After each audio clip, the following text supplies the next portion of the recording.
Welcome everyone, this is a new tutorial about composing visual music, and in this tutorial I'm going to create corrugated planes, deformed planes, and then have some objects move around it based on its surface, and create some sounds based on the surface of the plane. So first and foremost, let's create the plane.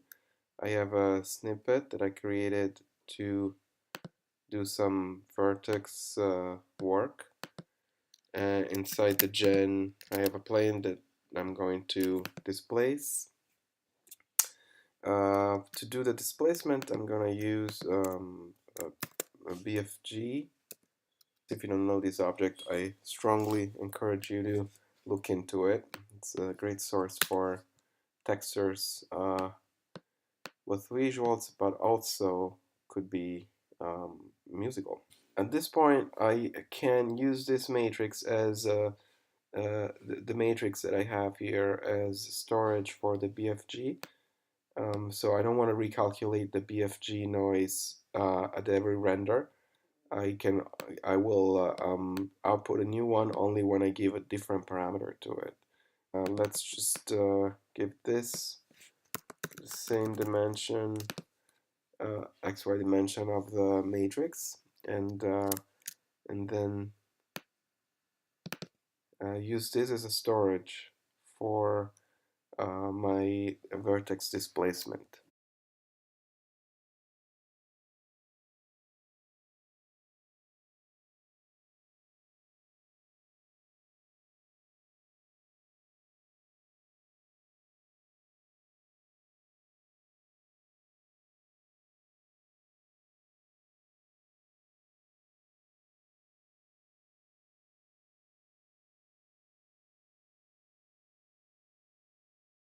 What this will do is create a plane which will have some corrugation on the z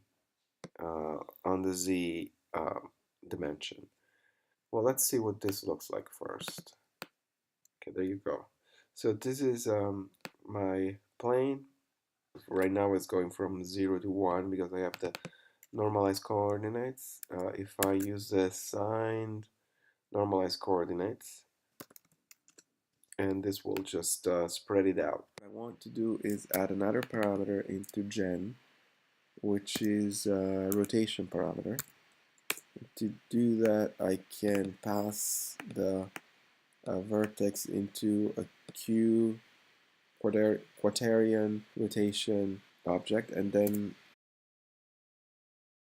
I want to rotate this so that it's lying down on the XZ axis instead of the XY axis. The Euler to quaternion translates the rotation from degrees Euler rotation to a quaternion rotation, which is the one that is most used in computer graphics. In this case, I want to rotate 90 degrees on the x-axis, and that will do the trick. Okay, now that I have my plane and I can change the way it looks from both the offset of the noise, but also from the scale parameter, where I can make it look more or less deformed. I can have some objects move on its surface. The object I'm going to use is the X-ray JIT cell value. The cell value object is takes a matrix on its left inlet and then coordinates on the right inlet and outputs only the cells that correspond to the right inlet. And the dimension of the matrix that's coming out is actually equal to the right inlet matrix. I can use yet another very helpful package which you might be familiar with, which is the jit.mo package and I'm gonna use a join, and I need to join two different elements to get two coordinates, since the matrix I'm getting is a two-dimensional matrix. And then the size of the output can be 12, so I will have 12 points.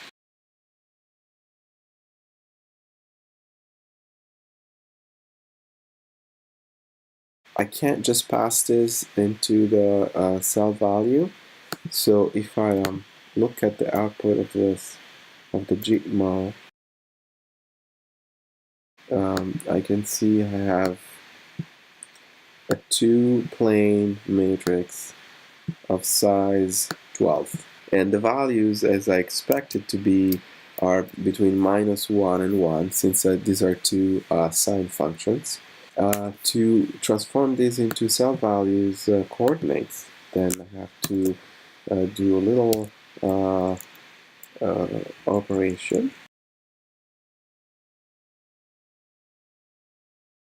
Normalize values, and then eventually what I need to do is multiply it by the dimension of the matrix, which is 300 by 300. Actually, the right number is 299, since the coordinates are from 0 to 299. You have 300 by 300 matrix. I don't need all these, but I do need the draw mode points and point size 4. Last thing I need to do is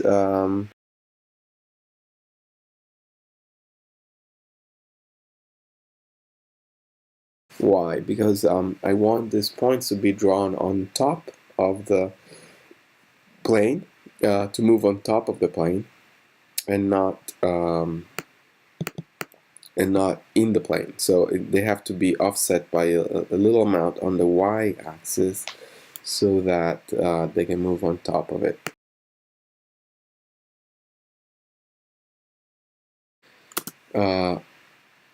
So that's a little too fast. I can actually control the speed of all the functions from the jit.mo join. Okay. So these points are following the surface, and they're moving according to the jit.mo, this sine functions of the jit.mo. If I change the surface, the points will follow that, because I'm always getting my coordinates from the plane. Which coordinates I'm getting from the plane is decided by the jit.mo functions. So there are ways of making sounds out of this, and that will be in the next tutorial. Thank you for watching.